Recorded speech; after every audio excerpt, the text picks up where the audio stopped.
Welcome to Curiosity on the Move, where we prove it's never too late to learn something new. I'm Lee, and I'm on a mission to try things I've always wondered about and to take you along for the ride. The world is full of skills, sports, hobbies, and adventures just waiting for curious minds like ours. And here's the bonus. Learning new things isn't just fun, it's one of the best ways to keep our brains healthy and engaged as we age. So, whether you're looking for a new passion, a way to meet people, or just want to keep that mental sharpness, you're in the right place. There is a wonderful hands on cooking school in West Ashley called Chef's Collective. I have had the joy of participating in two classes so far. One was a baking class, and then most recently, I took their Thai street food class, which was just such a joy. I was able to sit down and talk with founder and chef Katie Williams, as well as her partner and chef James Neal, who happened to be the instructor the day for my Thai cooking class. If you've spent any time in Charleston, you already know it's a food city. It has been for centuries. The cuisine here runs deep, shaped by Gullah Geechee tradition, coastal abundance, and generations of cooks who turn simple ingredients into something extraordinary. Charleston has long attracted serious culinary talent, and today it's consistently ranked among the best food cities in the country. So when I started looking for a hands-on cooking experience in the area, I thought I would have some options. But that wasn't true, at least not the kind I was looking for, with small, intimate, but genuinely hands-on. So after I searched a bit, I kept coming back to Chef's Collective, which is this cooking school and commissary, as I mentioned, right here in Charleston over in West Ashley. As I said before, my first class there was a baking workshop. It was led by Chef Kyle Calkins, who is a pastry chef over at the Sanctuary at Kiawah Island Resort. It was so much fun. I went with a girlfriend of mine. We had a blast. Chef Kyle is fabulous, and he's no stranger to high pressure kitchens. He was a finalist on the Holiday Bake Shop Season 1 in Canada just this past December. So, walking into a class led by someone with that kind of background, I wasn't sure what to expect, but it was not intimidating in the least. It was so warm and fun, and I felt when I left that it was definitely something I will use again. We made fabulous scones and madeleines and all sorts of things to go along with a high tea. I loved it so much, I went back, but this time for a Thai food workshop, and that's the experience you're going to hear about today. The classes are small, intentionally so. You're not lost in a crowd. You're at a table, kind of elbow to elbow with a handful of other people. There's four on a tabletop. And by the time you sit down to eat what you've all made together, you know everyone's name, you know their story, you truly become very good friends. They provide snacks and drinks, and it's just such a wonderful experience. The space itself is beautiful, a proper culinary setup that somehow still feels completely approachable. It's the kind of place that makes you think why there aren't more of them. It's definitely a wonderful experience. There are other classes I haven't gotten to yet. I definitely have a few I'd like to try and am going to work them into my schedule for sure. I will definitely be back. But what I walked away with from the Thai cooking class, Thai street food cooking class, was a genuine curiosity about this place and the people who are behind this place. Who builds something like this? What does it take? And what does it mean to create a space where total strangers can come in and then leave feeling completely connected and capable? So, those are some of the questions I brought to Chef Katie and Chef James, who you'll hear from in just a second. But first, if you want to learn more about their class schedule, go visit their website at thechefscollective.com or check out their Instagram at chefscollectivechs. And I know I've seen on your social media that you've just hit your 1 year mark. Yeah. Is that correct? So how did Chefs Collective get started? So basically, I left the restaurant industry about 8 years ago to go on my own as a private chef. And before I even left, I knew that I wanted to own some sort of business, like some sort of brick and mortar, but I did not want a restaurant. I know what goes into restaurants. They're hard to fund, and the amount of work that goes in there and profit margins and stuff. And I was like, no, but I really wanted to do something, and as I started building up my private chef business, there was a lot of inefficiencies that kind of came up. If I so much as cut an onion outside of my client's home, it has to be in a Department of Health approved space. So I had to rent, a space in a commissary kitchen. And so I was driving to the commissary kitchen and then back to the store and then to a client's house and then back to the commissary kitchen to unload and then home and then, all of this stuff. And also I would get constant phone calls and emails going, where are you located? Because they would see my website and it would say cooking classes, dinners and stuff like that, but it's, in your home. It's kind of written underneath. So right. I think a lot of people kind of just skipped over that. And that's kind of where it clicked is, I was like, I'm really tired of schlepping this equipment all over town. Sure. And, carrying all these pots and pans and plates and glasses and food and all that, and I also had a lot of people reach out going I would love to do this, but we're staying at a hotel or, my kitchen's tiny, it's just not a great spot to have, 5 or 6 people come over to do a cooking lesson, so I was like, why don't I just have people come to me instead? So, that's just kind of how this was kind of born. But, I've been working on this business plan on and off for about a decade. So, sure. It was just kind of started something, came back to it, and I had another, light bulb went off, then I'd come back to it and stuff like that. So it was just kind of started and been refined over the years. So just with more experience. Chef James is one of Chefs Collective's lead instructors, and I sat down with him and asked him how he ended up here. How did you start in Chefs Collective?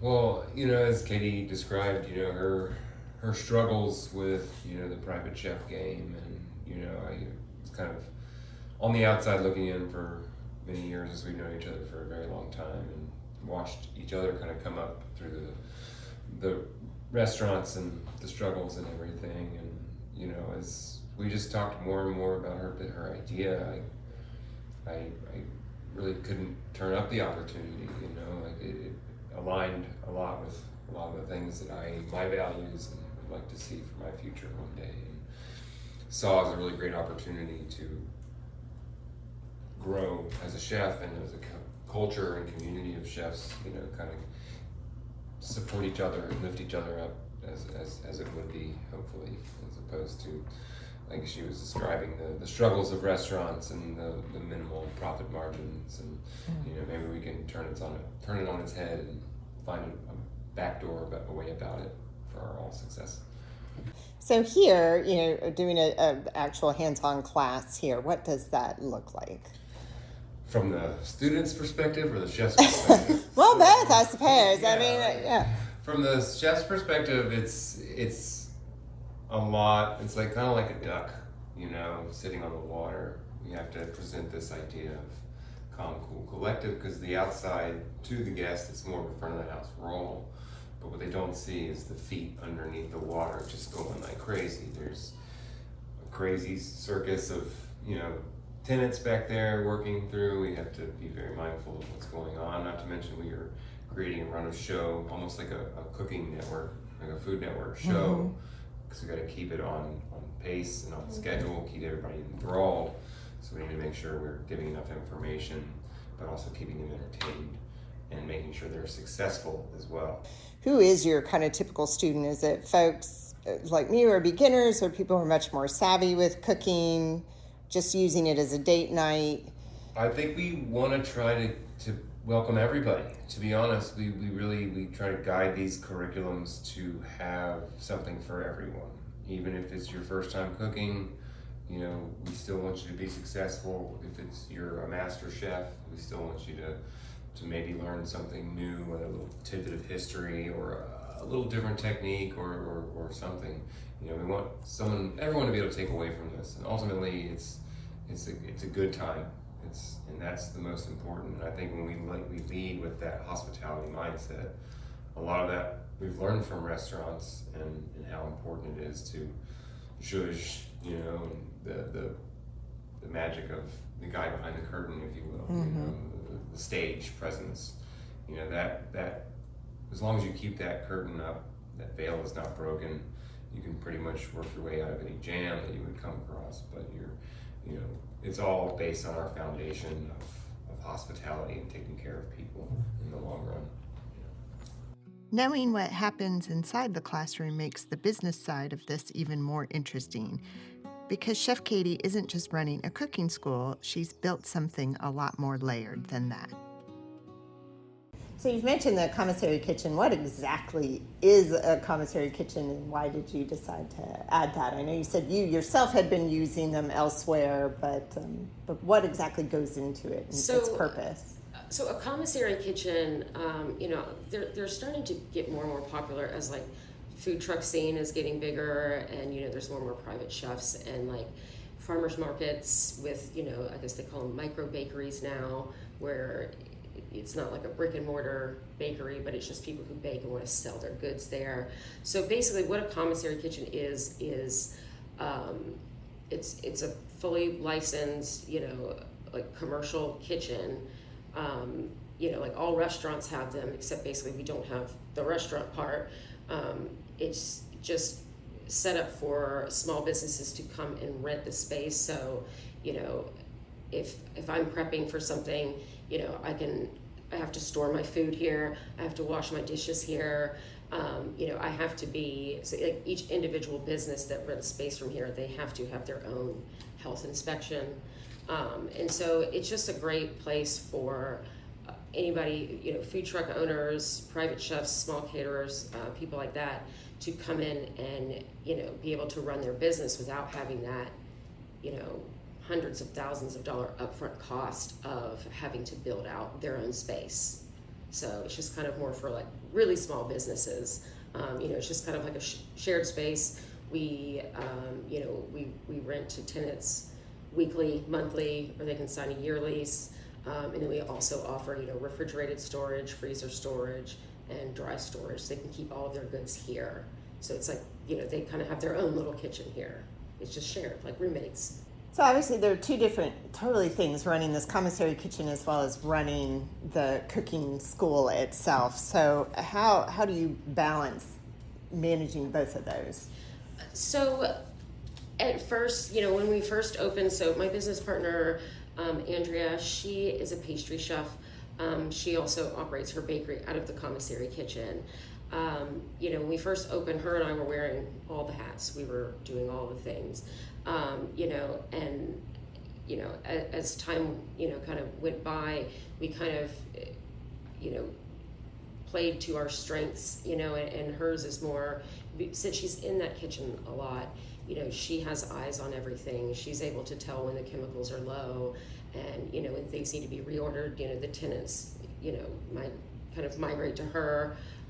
You know, so she kind of manages the commissary kitchen. So like new tenant onboarding, you know, talking with Department of Health, things like that, you know, just dealing with tenant leases, all that kind of stuff. And whereas my, you know, strength is, you know, I've been cooking in people's homes and doing cooking classes in people's homes for so long that, you know, I'm more familiar with teaching. You know, I've also worked front of house in restaurants and hotels and stuff like that, so I kind of see more of the smaller details that need to go into stuff. So, you know, we have this perfect kind of symbiotic relationship where, you know, we both kind of play into our strengths. So it's nice to, you know, this is a commissary thing, I'm going to shift it to her, you know, so we just kind of, she manages one aspect and I have the other. My main goal for these cooking classes is I want people to leave here not with the recipe card that we made in class and go home and say, I can make this recipe card because I made this and I'm going to follow these instructions to the T. I'm not talking about baking, because baking you kind of have to, but Right. I want them to leave feeling a little bit more confident about their cooking skills. And like, we do a lot of Asian inspired classes. We made pad thai, and a lot of people mess it up because you don't realize that you have to kind of only cook one batch of noodles at a time. And so I want guests to maybe go home and say, I like pad thai, but I really want to try pad see ew, and now I know that I need to get the Thai soy sauce because it's a lot more mellow, and I know that I can't cook 4 batches of these noodles at a time because it's going to break and just kind of clump together in a giant ball. Just I want them to understand techniques and methods and the why behind it. And also we're just here to have fun. You don't have to take notes, and there's not going to be a quiz. Right. But that's my main goal here. So the infrastructure is there, the mission is clear. But what does it actually feel like to learn in that space? I asked Chef James that question. So what is, obviously we came in, I've done 2 classes, I've done a baking class, and then I did the Thai cooking class with you, but so they're very different, obviously one was baking, one was cooking, but is there kind of a common mistake that students make when they're just coming in here to cook? Yeah, the mistake is thinking that everything's going to be perfect, and that it's not okay to make a mistake. Like that's the end of the world. Like a failure is the end, but a failure is just the next step in growth. And I think making people understand that's the humility works, because in a big way. I make a mistake and I can show them how quickly we can turn that around, either into fix it or into something else. As Bob Ross says, there are no mistakes, only happy accidents. Right. It tends to make people feel a little bit more comfortable and know that it's okay that you got to break a few eggs to make an omelet. Is there any particular class that kind of stands out? I've been really, really obsessed with the ramen class lately. I got lucky enough to prep a couple of them, behind the scenes. So I've really been exploring ramen broths and dashis, and really kind of bringing those things to the table and trying to elevate that class. So that's a lot of fun. Good. We need more ramen spots around here. Maybe this will inspire some young, aspiring chef to open one. Collaborate together. Absolutely. So Chef James talks about meeting students where they are, and I think that philosophy extends beyond the classroom. When I asked Chef Katie how Charleston itself has responded to what she's built, it was clear the community feels that same sense of welcome. The biggest surprise, honestly, has been the community response.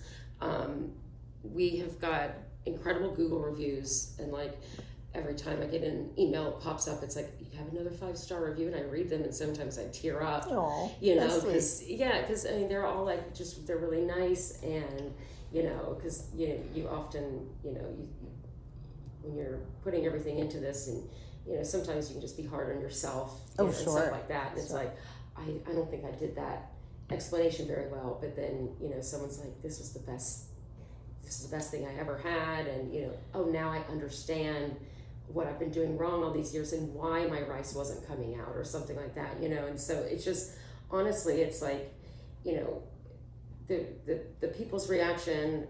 We have so many repeat guests now, and like a lot of them I know by name, and more it's just like they feel at home here. Like people come in because some of them they don't know how to cook, and they're scared. This might be intimidating for them, but by the end of the class, they feel at home. They're talking to the people that are across from them that were strangers at the beginning, and like that at home feeling, like you can't force it. It's just something that comes naturally. So I think that has definitely been like really surprising and really rewarding. Charleston is such a foodie community that it must be hard to kind of compete with everything else that's going on out there too. But obviously, if the local community's responded as well as it has, that's fabulous. Yeah, and like we also have a lot of people come from out of town. We had a lady, she was in town for a week for some conference, and it was a week where we had we somehow had 4 classes back to back, and she came to all 4 of them. Oh wow, Yeah, that's great. Yeah, we've had some people drive down from Myrtle Beach, just to attend the class, and they were driving back afterwards. It's about a 2-hour drive. We have a lot of people coming from Somerville and stuff like that. We just also have people who are just visiting, and they Googled, what's happening in Charleston this weekend, and found us because, a lot of people visit here or, move here because we have a good food scene. So, I feel like it kind of, what we offer here kind of complements that because, they're here, they want to eat good food, but then a lot of times they kind of, what is this? Or they may be scared to try something new. So if they come here and learn, what is wasabi, how does this taste? How does this work? And then they'll, be more confident to go out and try something new and order something new off the menu that they didn't know how to pronounce before until, coming here for like a ramen class or a Thai class or something like that. What does growth look like for you? So growth to me, like what I go home and kind of dream about is looking at the calendar and seeing a completely full, month of, a diverse class schedule with a mix of, returning guests and new guests, and also just a really strong variety, chef instructor lineup. So, I teach a lot, Andrea teaches a lot. When Jay's here, he teaches a lot as well. But we also, we invite in other guest chefs, that do work other places. But we want them to showcase themselves and, what they're good at. Like we had a sushi chef come in last weekend, and, he's in the middle of writing a book. He's from Japan.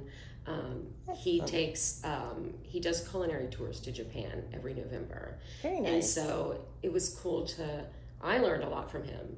Just listening to him, talk about sushi and talk about these ingredients in such a passionate way, so it was really interesting, but as far as growth, just seeing just new people, more classes, more diversity, and then as far as like the commissary part, I want to see somebody in here 24 hours a day. We still have some slots open.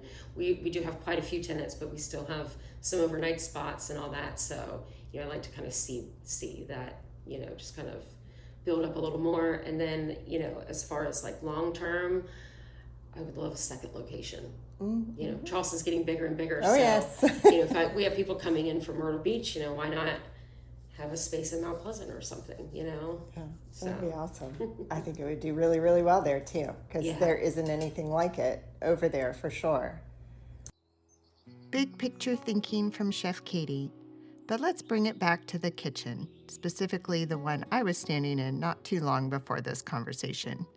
I asked Chef James about our Thai street food workshop and what it means to teach a cuisine that so many people find intimidating.